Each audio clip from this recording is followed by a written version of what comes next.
Pemirsa Sinpo TV dan sahabat ngutik sekalian, Mas Icang, Neng Tia. Iya, Mas. Iran banyak membuat mungkin mayoritas masyarakat dunia bahagia. Kenapa tuh, Mas? Yes. Berhasil membuat sekutu abadi Amerika Serikat dan Israel bersih tegang. Jadi bertengkar sekarang ya? Bertengkar sekarang. Dua pucuk pimpinan sekaligus loh, Cang. Presiden Trump dan wakil presidennya, J.D. Vance, ya. itu mengeluarkan pernyataan yang sangat keras. Gimana? Trump mengeluarkan pernyataan, tanpa Amerika, Israel tidak akan pernah ada. Dihajar lagi sama wakil presidennya. Semua senjata yang saat ini dimiliki oleh Israel itu dibayar sama pajak Amerika. Pajaknya orang Amerika ya.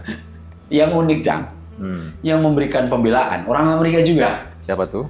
Dubes Amerika untuk Israel. Oh, Mike Huckabee. Iya. Dia bilang apa? Tanpa Israel, tanpa Jewish Foundation. Iya, Judeo-Christian Foundation. Ya. Betul. Tidak akan ada Amerika seperti sekarang. Ya. Nah, yang menarik, kenapa Iran sampai membuat Amerika dan Israel bersih tegang?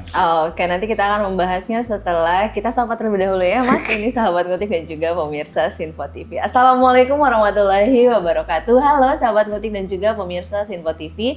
Salam sehat, salam bahagia, salam ngutik. Kembali, ayo kita ngulik politik. Oh yeah.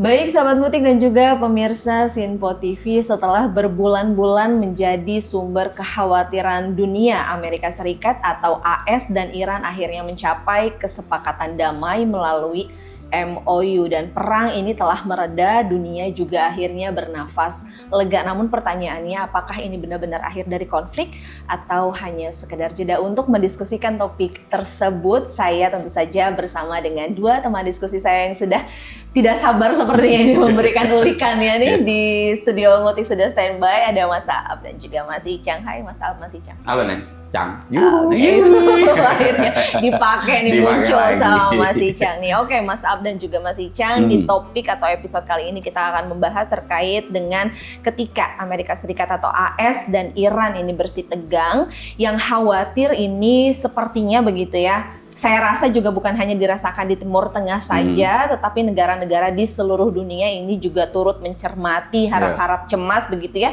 bahkan termasuk juga di Indonesia, karena memang konflik ini sangat berpotensi mengganggu urat nadi ekonomi global. Namun sebelum jauh membahas terkait topik tersebut nih, Mas Ab dan juga Mas Icang mungkin boleh membantu saya begitu ya, untuk mengingatkan atau merefresh kembali ingatan ini kepada pemirsa Sinpo TV dan juga sahabat ngutik tentu saja. Untuk bagaimana sih Mas sebetulnya kronologi dari awal pecahnya konflik antara Amerika Serikat atau AS dan Iran ini muncul seperti itu, Mas apa tuh, Mas Icang? Kalau soal ini, saya serahkan ke Mas Icang. Oke, silakan Mas Icang. Yuhu. Untuk global kita serahin ke Mas Icang. Langsung ya Mas Icang. Ya. Setelah beberapa pekan kita kemarin pusing-pusing dengan domestik ya, ekonomi ya. Sekarang kita mulai outward looking lagi nih Mas. Iya, kita lihat keluar ya. Global gitu. Iya. Gimana tuh Kalau Mas mau Icang? mungkin sedikit merefresh kan, secara ringkas saja ya. Perang Iran dengan AS ini Mas, kan dimulai tanggal 28 Februari. Oh iya, itu pertama kali ketika Israel dan Iran nyerang Israel dan Amerika nyerang Iran ya? Iya, tapi kan sebenarnya kalau kita mau tarik ke belakang, perang Iran AS ini adalah semacam sequel dari perang tahun lalu Mas. Bulan Juni, perang 12 hari. Oh iya. Itu AS belum terlibat penuh. Iya. Masih malu-malu ya? Yes, tapi 12 hari itu di closing dengan Operation Midnight Hunter. Hammer, sorry ya, kalau ingat. Yang Palu Godam. Tengah yang malam. Menembus bukit-bukit itu. Iya, dia pakai ini, Cang. Rudal pesawat bomber itu kan. Ya. Itu kan sebetulnya mimpinya Iran, menyeret Amerika ikut perang. Mimpinya Israel untuk ikut perang menyerang Iran. Terwujudlah itu Februari akhir, tanggal 28. Di mana waktu itu kan dalih utamanya masih sama Mas. untuk menghancurkan program nuklir Iran. Iya. Yang mana Neng Tia, Iya. sebenarnya ini agak mengada-ada. Kenapa? Karena selama 40 tahun, Ali Khamenei almarhum itu sebenarnya mengeluarkan fatwa. Fatwa bahwa mengembangkan nuklir senjata itu adalah haram. Oke. Dan ini adalah harga mati. Tapi kalau untuk pengayaan uranium untuk hal-hal lain itu boleh. Misalnya untuk pembangkit listrik gitu ya. Boleh untuk medis, terutama kan boleh itu, Iya. Mas. Tapi kan ini kan semacam dalih yang mirip dulu Bush nyerang Irak, Mas. Untuk mencari senjata pemusnah massal kan. Betul, dan akhirnya ketika Irak berhasil dibombardir nggak ketemu. Enggak, sampai sekarang nggak ada ini. Akhirnya tanggal 28 Februari itulah AS langsung menyerang Iran dan di hari yang sama pula langsung menewaskan pemimpin tertinggi Iran, Mas. Iya, ya. Ali Khamenei di Iya. situ. Dan mereka juga mungkin di awal Trump itu menyangkanya akan semudah melumpuhkan seperti Venezuela, Mas. Iya, dan itu yang kemudian gue ingat nih, Cang, untuk program nuklirnya Iran itu bisa ditekan. Sebetulnya objektif yang lain adalah Regime change. Nah, Itu kan nggak terwujud. nggak seperti di Venezuela ya? Tidak sama sekali, ya kan. Bahkan Iran itu kan punya sistem defense, namanya Mosaic defense, Mas. Iya. Meskipun pemimpin di atasnya itu sudah tewas di perang, mereka punya otonomi sendiri per provinsi. Iya. Jadi makanya itu perang yang diperkirakan mungkin awalnya Amerika bilang seminggu 2 minggu, Iya. sampai 40 hari, Mas. Iya. Baru ceasefire di tanggal 8 April. Oke. Ya kan, disitulah mulai reda, ya kan. Tapi itu belum benar-benar selesai, Mas. Kita tahu nggak cuman di Iran kan, baku hantamnya. Oh iya, semua negara kawasan Teluk itu termasuk juga di Lebanon. Kan kalau Iran dimulai serangnya itu 20 Februari Oke. akhir.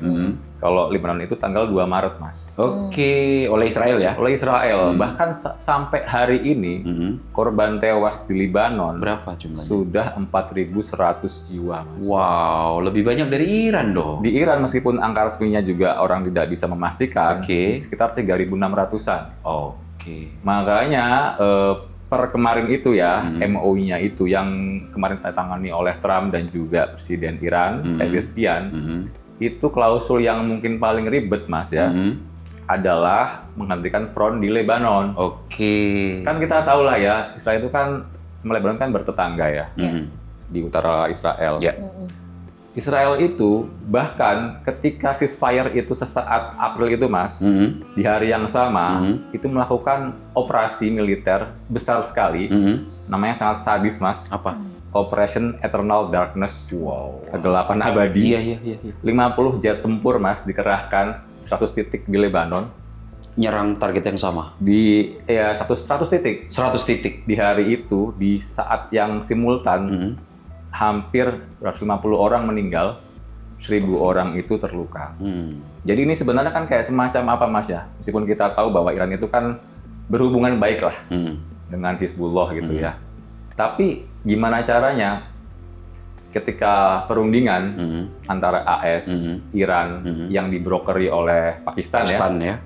Sementara yang perang yang di front itu adalah Israel dan Hizbullah, Mas. Kan nggak ikut perlindungan gitu ya.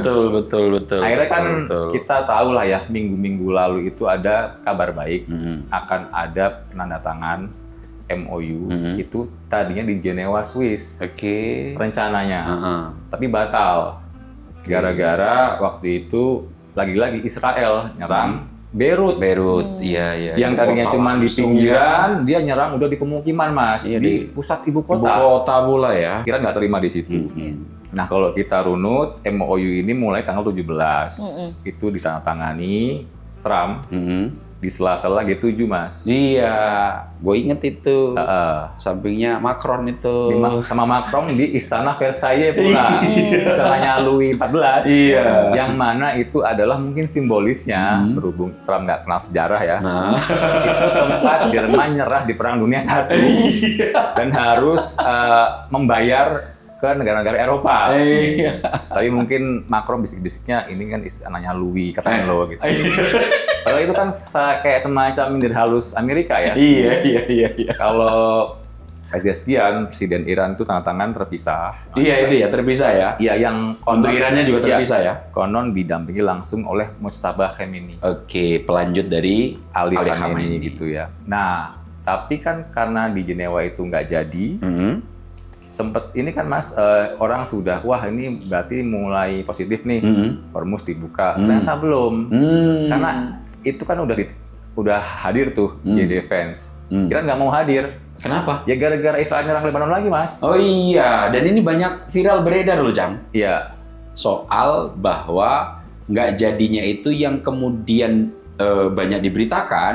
Satu, Iran tidak mau jabat tangan. Betul. Iya kan? Ya. Yang kedua, Iran nggak mau sesi foto bersama. Kalau itu kan yang udah di Burgenstock. Oh, itu udah Burgenstock ya? Jenewa. Oh, itu yang di Jenewa ya? batal sebenarnya. Oh iya, batal ya?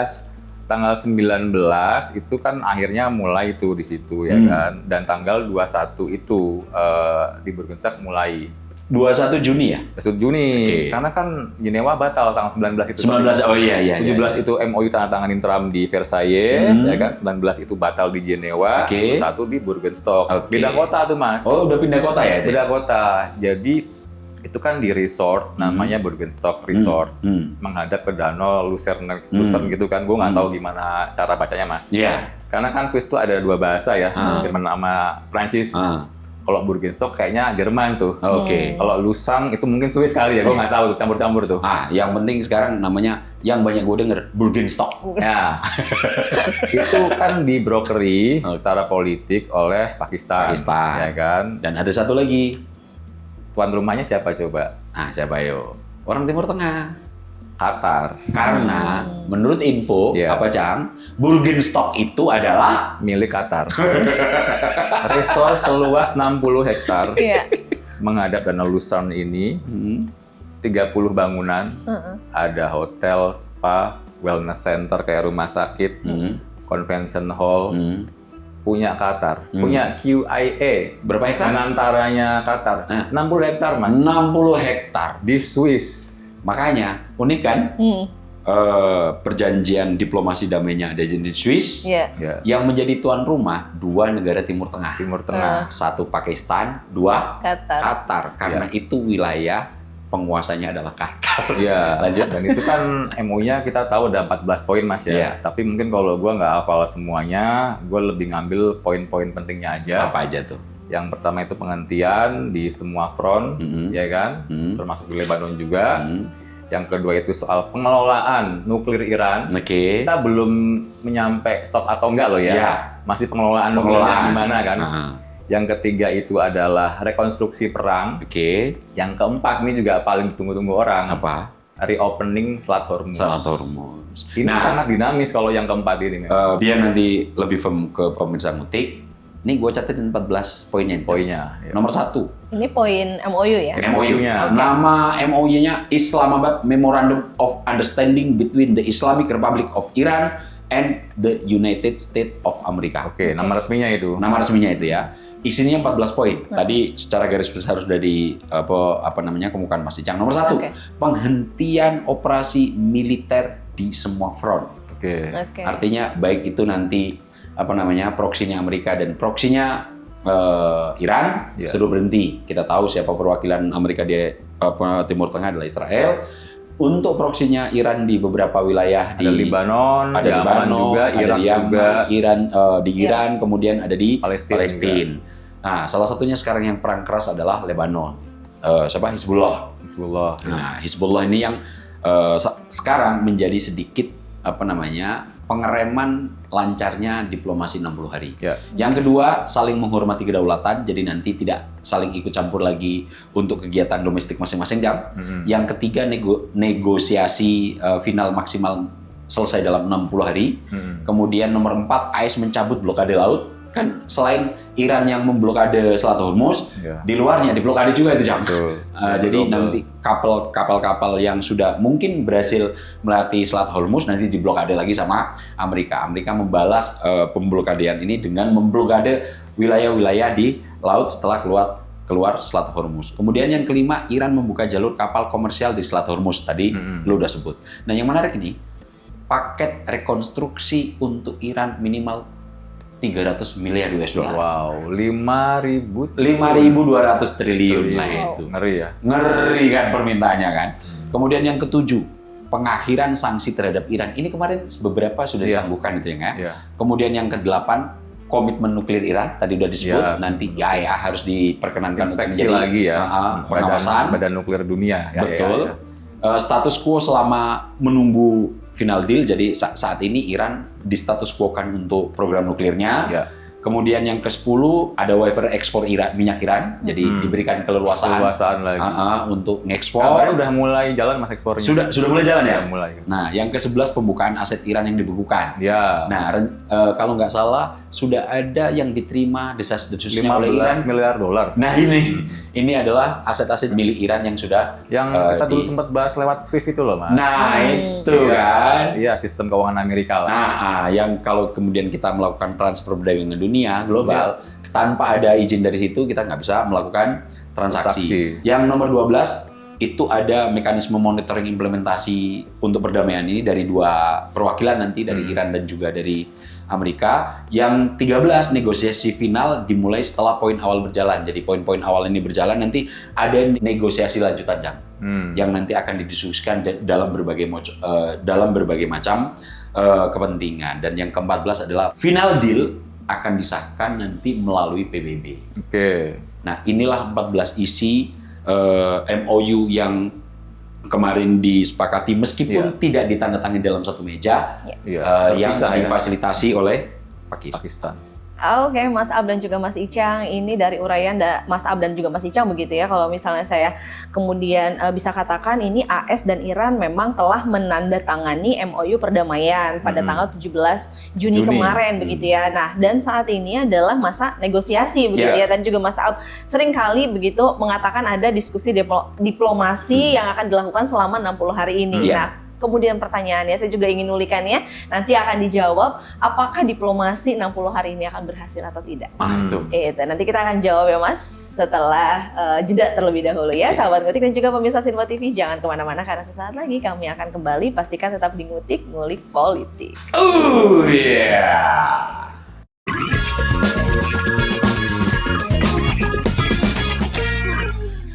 Sahabat Ngutik dan juga pemirsa Sinpo TV, kembali lagi di Ngutik. Ayo kita ngulik politik. Oh yeah. Sahabat Ngutik dan juga pemirsa Sinpo TV, Mas Aab dan juga Mas Icang, kita akan melanjutkan kembali ini pembahasan topik di episode kali ini mengenai atau terkait dengan begitu ya perang Amerika Serikat AS ataupun Iran, dan Iran begitu ini telah mereda. Kemudian telah ada MOU kesepakatan damai antara dua negara ini. Namun diskursus yang saat ini masih menjadi banyak dibahas begitu ya oleh analis ya. Betul, ini adalah katanya beberapa poin nih yang coba saya catat begitu ya Mas Ab dan juga Mas Icang. Ini katanya MOU bukan perjanjian damai permanen.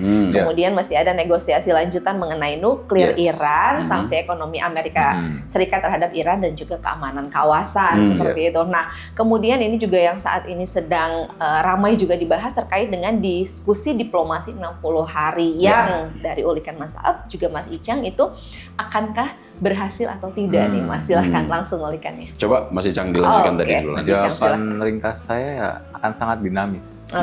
Dan kemungkinan itu bisa juga ada kerentanan, terutama dari pihak yang selalu ingin mengganggu kestabilan kawasan, yaitu Israel. Sudah pasti kepentingan utama Israel kan cuma satu Mas, tidak stabilan kawasan Timur Tengah. Untuk apa itu? Semakin stabil itu nggak menguntungkan buat dia, karena kita tahu Mas, Netanyahu itu kan bisa dibilang kabinet perang permanen. Dari tahun 90-an itu dia udah menyuarakan untuk Greater Israel itu Mas. Oh iya ya, Greater Israel itu mana aja sih? Libanon masuk, Suriah masuk, Mesir masuk juga, sama Yordan. Nah ini kan semacam apa Mas ya, sekali nembak dua burung bisa mati gitu loh Mas. Iya. Saat Greater Israel itu yang ada di petanya ada di emblemnya itu ya. Dan udah nggak malu-malu lagi ketika diwawancara wartawan lokal, apakah itu spiritnya Netanyahu, dia bilang itu impian kita semua. Jadi disitulah gue melihat sandungan utama itu Israel. Dia nggak mau lah ketika ini mungkin ya perdamaian tercipta, taruhlah kita berandai-andai ya. berarti kan AS akan pudar Mas hegemoni di Timur Tengah. Bisa jadi. Karena satu ya, dia ngerasa tahu diri bahwa selama perang Iran kemarin itu nggak bisa ngelindungi negara teluk-teluk lain, Mas. Oh iya ya, dan itu Kena semua itu kan. dan itu mungkin ya yang kemudian membuat bergesernya pemikiran negara-negara di Timur Tengah Ya. untuk gua menggantungkan diri sama Yes. mereka ketika gua diserang Iran aja nggak ada yang bantuin Nggak gitu. bisa, dia kan sudah istilahnya ngasih uang keamanan gitu loh. Dengan menyediakan pangkalan base di negaranya masing-masing itu kan, Emirat Arab, Qatar, Bahrain dengan itu. Jadi nggak terbukti bahwa Amerika itu punya hegemoni yang kuat di Timur Tengah. Oke. Tapi kan kita tahu Israel ini juga punya isu domestik juga, Mas.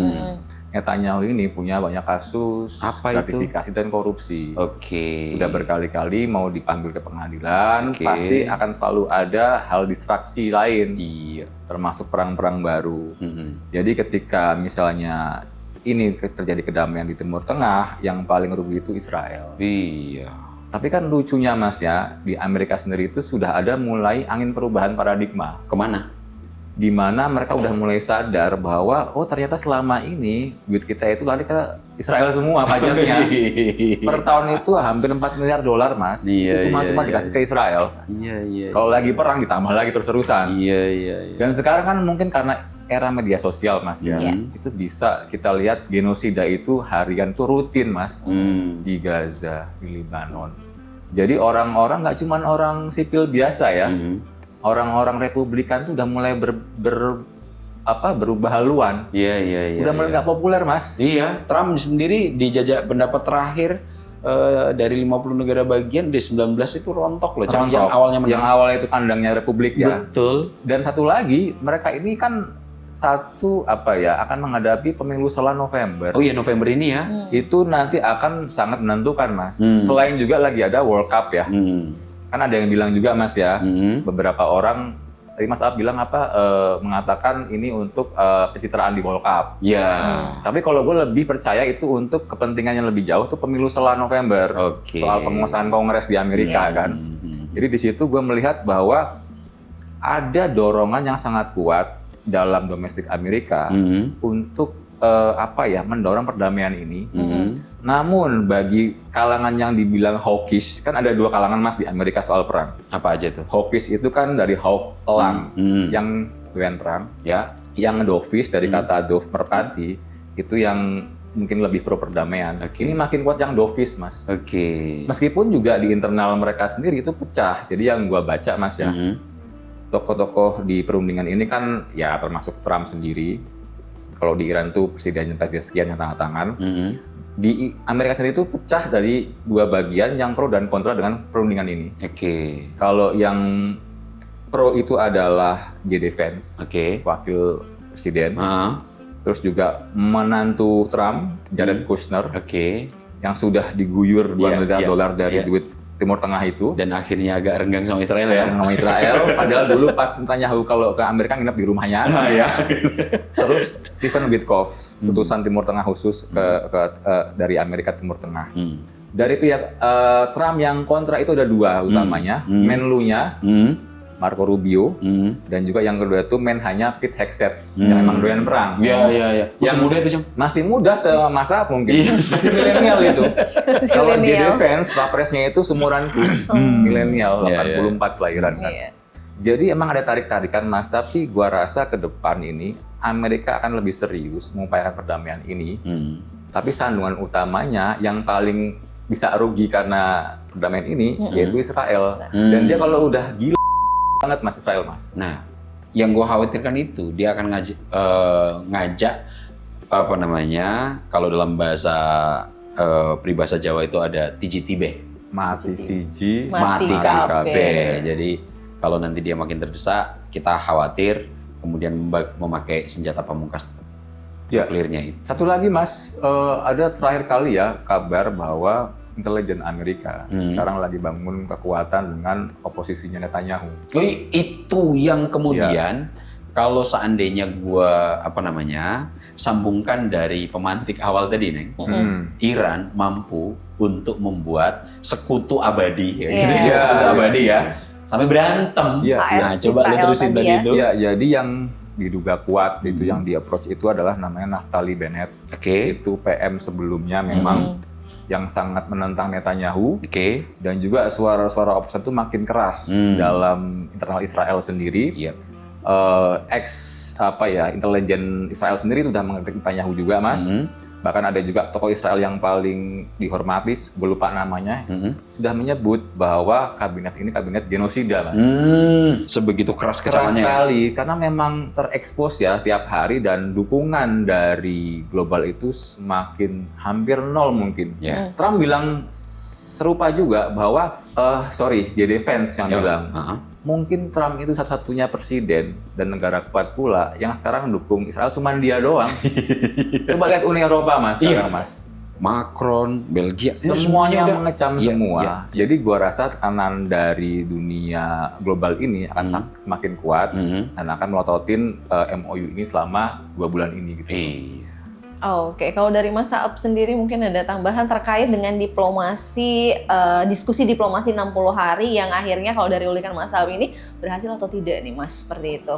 Gimana ulikannya? Kalau kita lihat ya, kan kita bagi fase ketegangan antara AS Israel dengan Iran ini di 28 Februari dimulai, itu adalah fase konfrontasi militer penuh kan. Ya, ini adalah fase di mana korban nyawa begitu banyak. Dan ini tidak hanya terjadi antara AS, Israel dan juga Iran, tapi kemudian Iran mencoba untuk semua negara-negara yang punya kerjasama, baik itu pangkalan militer atau ekonomi dengan Amerika, dihajar itu sama Iran.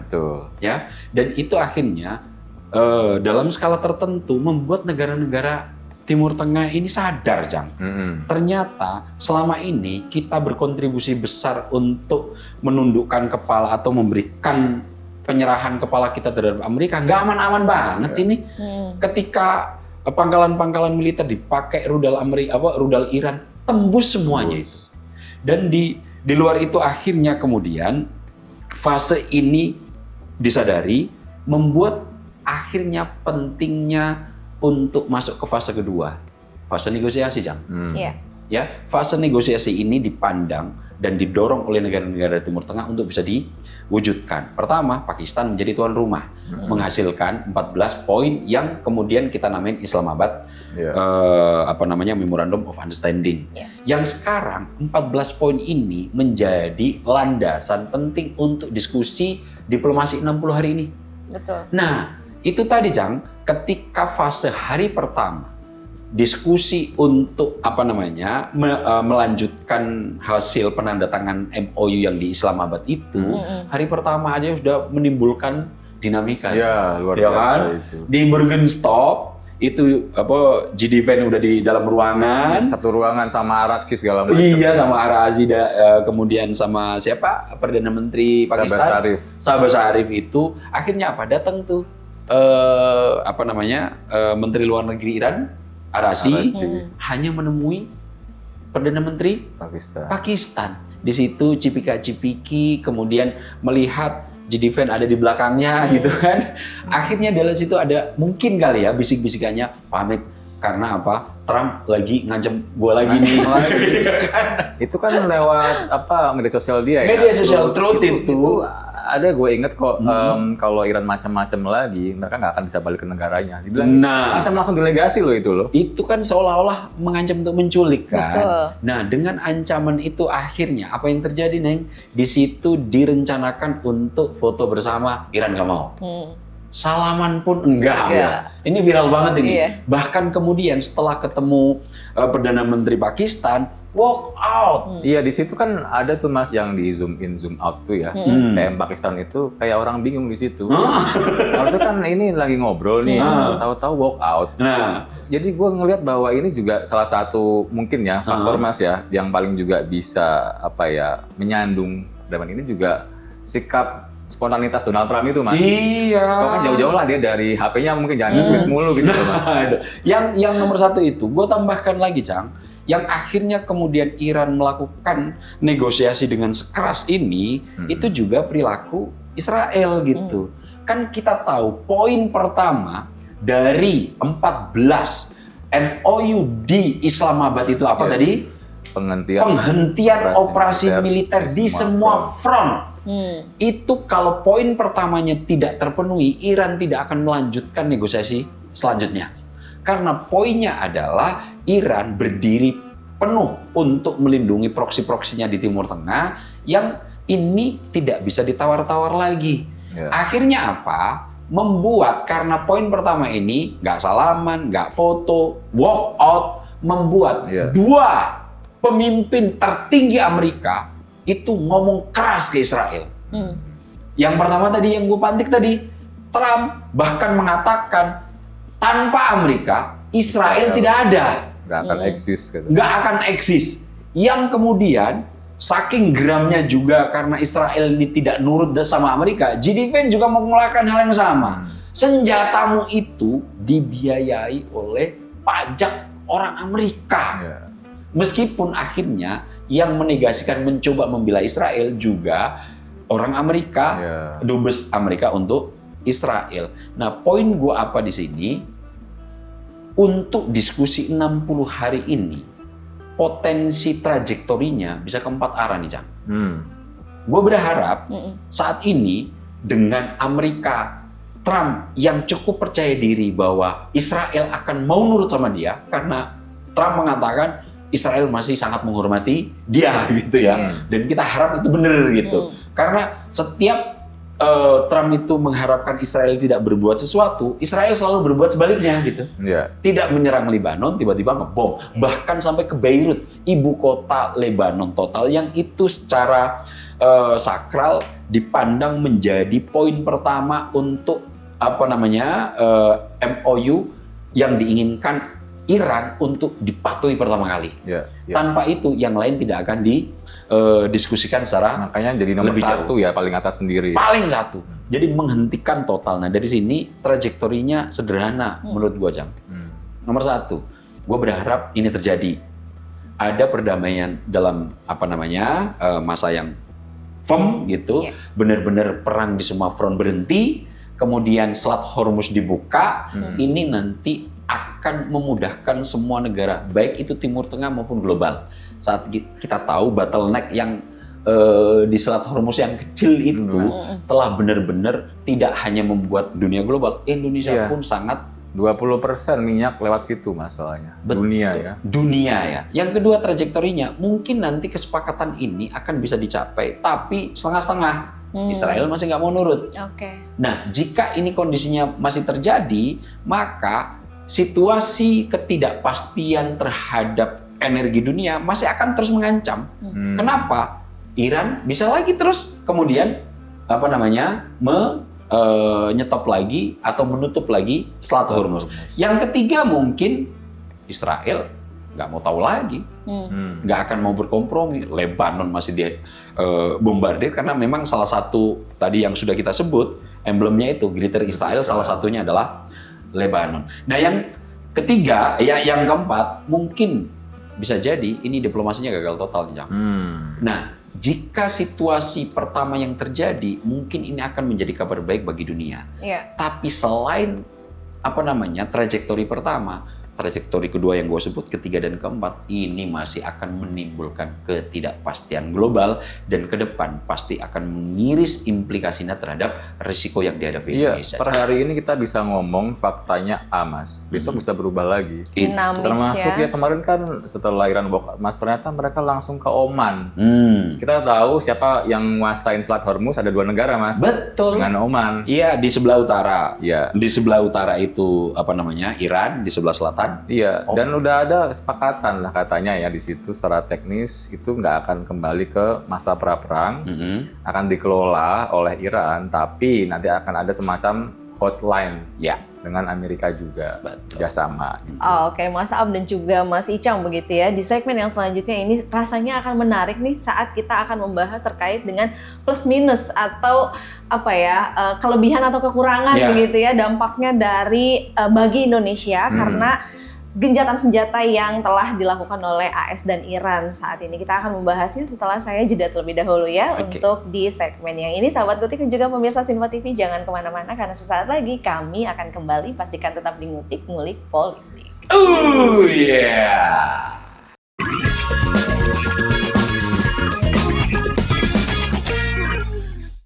Sahabat Ngutik dan juga pemirsa Sinfo TV, kembali lagi di Ngutik. Ayo kita ngulik politik. Oh yeah.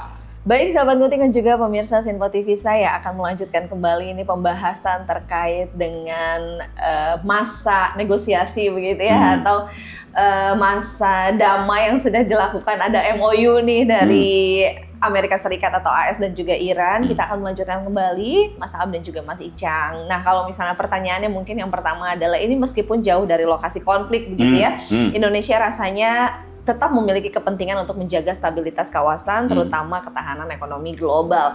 Nah, pertanyaan saya mungkin satu adalah apa ini dampaknya bagi Indonesia di tengah negosiasi yang sedang dilakukan oleh Amerika Serikat dan Iran ini. Namun sebelum ke sana saya juga ingin tahu nih, mungkin ini juga jadi pertanyaan besar begitu ya dari sahabat Ngutik dan juga pemirsa Sinfo TV terkait dengan secara garis besar Mas Aab dan juga Mas Icang. Kalau saya boleh bertanya begitu, yang menang dari perang ini Amerika Serikat kah atau Iran kah nih? Mungkin dari ulikan Mas Aab atau Mas Icang. Sangat menarik ini Mas. Gimana itu? Menarik ini. Karena kan parameternya kita nggak semua orang bisa sepakat Mas. Iya. Kalau misalnya kita ngomong kehancuran, AS sama sekali nggak kena apa-apa. Iya, nggak kena apa-apa. New York nggak kena rudal, nggak kena apa. Tapi Iran kan hancur lebur ya. Fasilitas umum, ya kan. Banyak meninggal 3.000-an. Tapi kalau gue Mas mungkin melihat bahwa ini yang akan menjawab adalah sejarah ke depan. Terutama seberapa ada perubahan hegemoni Amerika di situ berhadapan dengan hegemoni Iran pasca perang. Jadi kalau gue pribadi mungkin akan menunda jawaban. Cuman ada dugaan gue ke depan kalau ini perdamaian ini akan terwujud, kemungkinan pengaruh AS itu turun di Timur Tengah, pengaruh Iran akan semakin membesar. Jawaban saya itu. Dan Israel akan makin mengecil ya? Itu harus dipastikan Mas, itu otomatis. Tapi kita nggak tahu akan segila apa dia akan menyandung perdamaian ini. Gitu. Kalau dari ulikannya Mas Aab nih terkait dengan pertanyaan saya yang sama juga Mas, kalau misalnya secara garis besar dilihat-lihat begitu ya dari perang antara Amerika Serikat dan juga Iran, ini siapa nih Mas yang menang? Cara menjawabnya kita harus punya indikator jelas ya. Ya, indikator jelas. Kalau misalnya dalam kehancuran tadi kita tahu siapa yang kemudian luluh lantah gitu. Betul, kan. Fasilitas Iran, nuklir Iran banyak dibom, kemudian korban jiwa banyak gitu ya. Pemimpin tingginya juga meninggal, tewas. Tertingginya juga tewas, Ali Khamenei.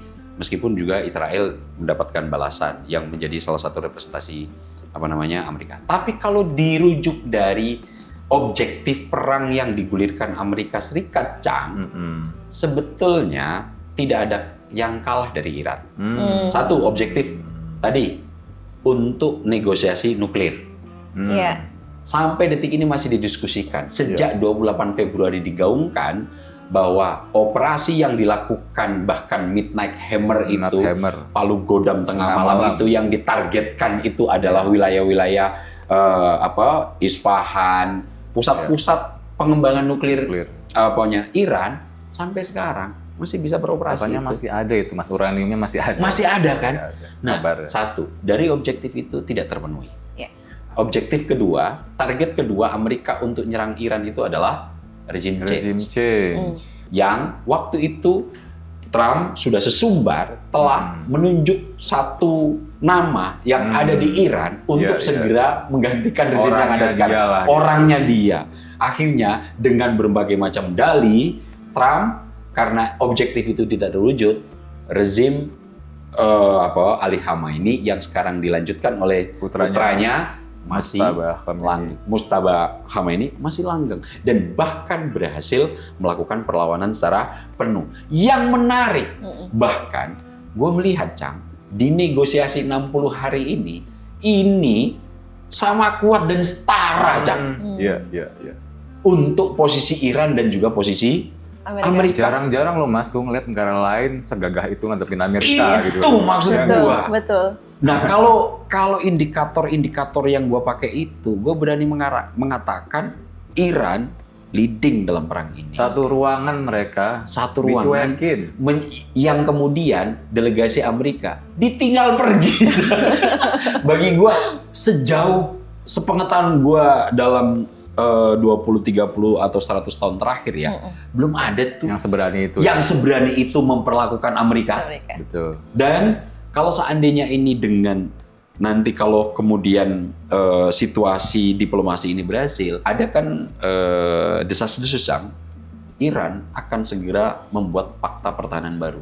Oh iya. Fakta pertahanan ini akan melibatkan Turki, Pakistan, kemudian Iran sendiri, Iya. dan Mesir. Mesir. Ini kalau kemudian kejadian selesai. Kuat semua itu Israel. Mas. Kuat. Turki Yang- itu NATO. Pakistan punya nuklir, Oke. ya kan? Kemudian Terus Mesir juga Mesir. kuat militernya. Yang kan? menarik, Cang, fakta ini akan melibatkan penguasa logistik Timur Tengah, Arab Saudi. Ini yang kemudian desas-desusnya akan membuat fakta pertahanan baru karena tadi yang gue sebut, Cang, kesadaran penuh negara-negara Timur Tengah ketika menyerahkan kepala mereka untuk pengamanan penjagaan oleh Amerika tidak terpenuhi dengan bukti Iran bisa menembus semua pertahanan negara-negara Timur Tengah. Nah, dari sini siapa yang menang? Ya, gue lihat dari indikator-indikator itu, Cang, Iran lah ada di atas Amerika. Meskipun dia hancur lebur ya. Iya. Dan tadi banyak korban jiwa juga ya. Iya. Oke, Mas Ab dan juga Mas Icang, saya akan berbalik lagi nih ke Oke. pertanyaan saya yang awal begitu ya. Di awal segmen ini saya bertanya seperti ini, meskipun jauh dari lokasi konflik, Indonesia ini tetap memiliki kepentingan untuk menjaga stabilitas kawasan, terutama ketahanan ekonomi globalnya begitu. Kemudian pertanyaan saya ini, Mas, terkait dengan plus minus di tengah masa negosiasi AS dan Iran ini bagi Indonesia dampaknya seperti apa, dan kemudian saya juga ingin bertanya untuk mungkin closing nih ya, nanti untuk closing statement dari Mas Ab dan juga Mas Icang terkait dengan Indonesia tuh harus bersikap seperti apa sih terkait dengan masa negosiasi ini gitu. Silahkan Mas Ab atau Mas Icang. Apapun hasil dari trajektori diskusi diplomasi 60 hari ini, Cang, akan berimplikasi terhadap 5 kanal untuk Indonesia. Oke. Kanal nomor 1 yang paling nanti akan punya implikasi adalah, gue udah bikin catatan nih, kanal fiskal kita, Oke. APBN. Mau nanti ini berhasil atau tidak, akan mempengaruhi fiskal kita, Cang. Gua berharap trajektorinya yang pertama, bahwa diplomasi berhasil, kemudian perang ini dibekukan, benar-benar selesai di semua front, dan Selat Hormuz kembali dibuka. Kalau ini yang terjadi, untuk fiskal kita mungkin ya subsidi dan kompensasi energi yang tadinya membengkak bisa direduksi itu, Cang. Oke. Yang kemudian kalau pemerintah nanti nggak menahan BBM bersubsidi, jika kemudian trajektori skenario 2, 3, dan 4 yang tadi, intinya bahwa diplomasi ini nggak berhasil, lulu lantah. Kemarin kita sudah membahas soal subsidi BBM, bahkan yang subsidi aja, Pertamina harus menanggung 644 M per hari, itu kalau seandainya ini masih situasinya ketidakpastian. Kanal yang kedua, inflasi. Jelas, nanti kalau ini nggak berhasil, Cang, inflasi kita pasti tergerus. Kenapa? Lagi-lagi kita mayoritas untuk bahan bakar minyak masih impor. Yang kemudian kalau ini impor, kita akan mengeluarkan dolar berlebihan. Dan ini mau tidak mau akan berimplikasi bagi bahan bakar yang non-sisi naik, Cang, sesuai harga pasar. Jika kemudian BBM yang mayoritas dikonsumsi masyarakat ini naikkan, dengan sendirinya inflasi akan ngikut. Kenapa? Harga-harga bahan pokok naik. Ini nanti daya beli akan menurun. Ini kanal yang kedua. Kanal yang ketiga, moneter, jelas. Impor, Cang, kita butuh banyak dolar. Nanti yang 1 juta barel per hari itu tentu akan menjadi beban kita, guna memenuhi kebutuhan domestik. Kanal yang keempat ya pasar modal. Nanti indeks harga saham gabungan itu bisa terganggu karena nanti capital outflow-nya akan tinggi itu, Cang. Terutama pada saham-saham yang sensitif suku bunga, Cang. Kemarin Mbak Irit naik berapa kali, Cang? 3 kali. 3 kali. Untuk sektor-sektor konsumsi, transportasi, kemudian emiten dengan biaya energi tinggi, termasuk eksplorasi yang kita masih impor nih. Oke, untuk mungkin ya emiten yang di sektor CPO, batu bara, kemudian sebagian komoditas yang mendapatkan sentimen positif akibat perang ini akan naik. Tapi kan untuk yang tadi gue sebutkan energi berbiaya tinggi, remuk redam, Jang. Dan ini akan berpotensi capital outflow-nya tinggi. Yang kelima, yang terakhir tentu Jang, ini semua akan berdampak pada stabilitas politik nasional. Sekarang udah terjadi nih.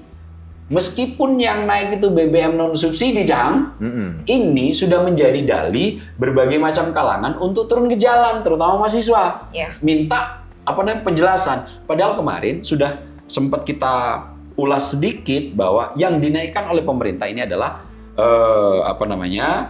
bahan bakar yang non subsidi. Pertamax, Pertamax Turbo, Dexlite, Pertamina Dex. Untuk solar dan Pertalite masih tetap dipertahankan. Nah, dari sektor yang semacam ini, gue sih sangat berharap perdamaian bisa tercipta. Diskusi 60 hari ini bisa terwujud baik. Gue berharap benar-benar Trump itu bisa menjinakkan Bibi gitu yang Israel yang masih sangat percaya diri bahwa Israel masih menghormati Trump. Karena satu-satunya kerikil saat ini yang menghalangi terciptanya perjanjian damai AS dan Iran ini cuma Israel. Karena sebetulnya AS sendiri juga sudah melunak nih. Karena persediaan cadangan minyak energinya juga cuma tinggal 4 minggu Jang. Betul, dan juga itu Mas, inflasi udah naik tinggi di sana. Iya, udah gila-gilaan kan. Harga BBM tuh naik tinggi sekali. Ini sudah terlalu high cost buat Amerika perang ini gitu loh. Nah, dalam situasi itu sebetulnya Amerika juga ingin negosiasi ini berhasil. Gua bisa baca dari sinyal pernyataan keras Trump dan GD Vance yang tadi gua kutip di depan. Betul. Bahwa dengan pernyataan keras Israel tidak ada tanpa Amerika, kemudian kau pakai semua senjata itu dari pajak orang Amerika, itu indikasi sebetulnya Amerika sendiri itu sudah mengharapkan ada damai tercipta di Timur Tengah. Sudah capek sih Mas. Israel itu per hari ini dianggap oleh banyak orang Amerika ya, nggak cuma sipil dan elitnya, sebagai beban toxic asset istilahnya, aset yang beracun gitu. Jadi gua rasa memang ini gini Mas ya, Nang Tia ya. Saya itu tadinya berpikir mungkin butuh berapa dekade lagi ya untuk melihat keruntuhan Israel atau Netanyahu lah. Ternyata mungkin datang lebih awal. Oh iya ya. Semua gejalanya sudah mulai nampak. Kelihatan ya. Ada macam-macam lah. Tapi yang terutama adalah Mas ya, ini kalau kita ngomong secara makro dan mungkin ini wilayah yang agak sensitif dan tidak bisa dibuktikan. Apa? Tentang ini Mas, gontok-gontokan dari dua pihak yang disebut sebagai military industrial complex.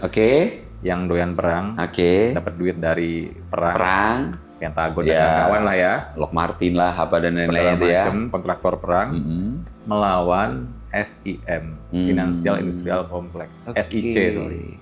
Ini terutama diwakili oleh para hedge fund dan juga negara Timur Tengah yang punya duit. Ini konon katanya memang pertarungan yang paling atas di situ. Belakangan ini yang doyan perang ini makin bikin dunia nggak stabil, bikin mereka boncos.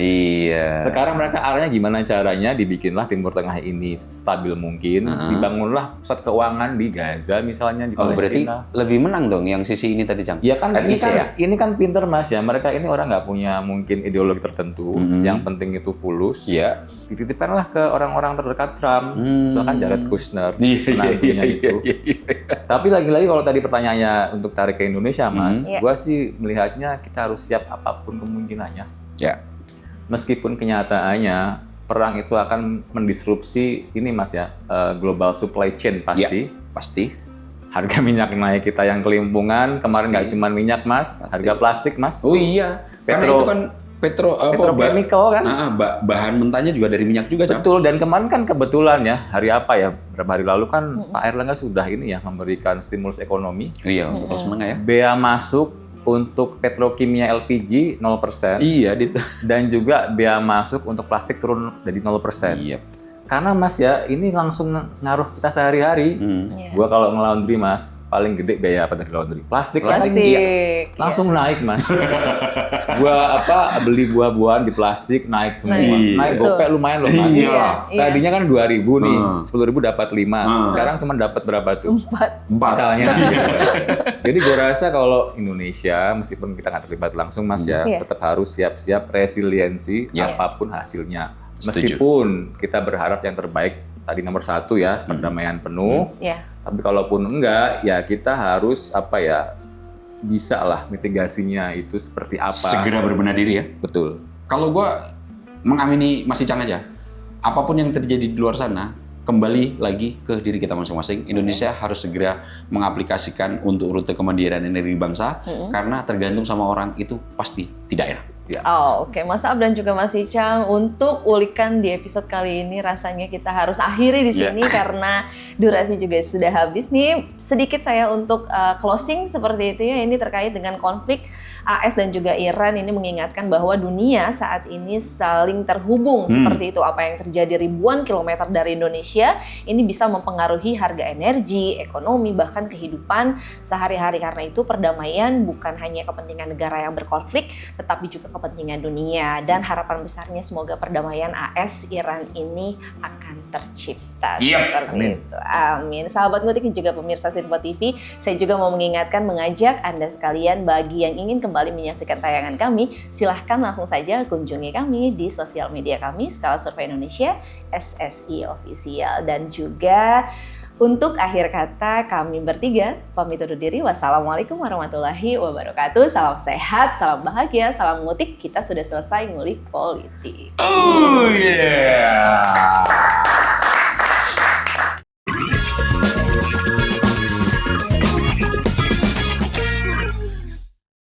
Berkolaborasi dengan. Terima kasih sudah menonton video ini sampai akhir ya. Agar tidak tertinggal video-video kami selanjutnya, yuk jangan lupa tekan tombol subscribe dan nyalakan lonceng notifikasinya. Dan untuk berdiskusi, silahkan tulis pendapatmu di kolom komentar ya.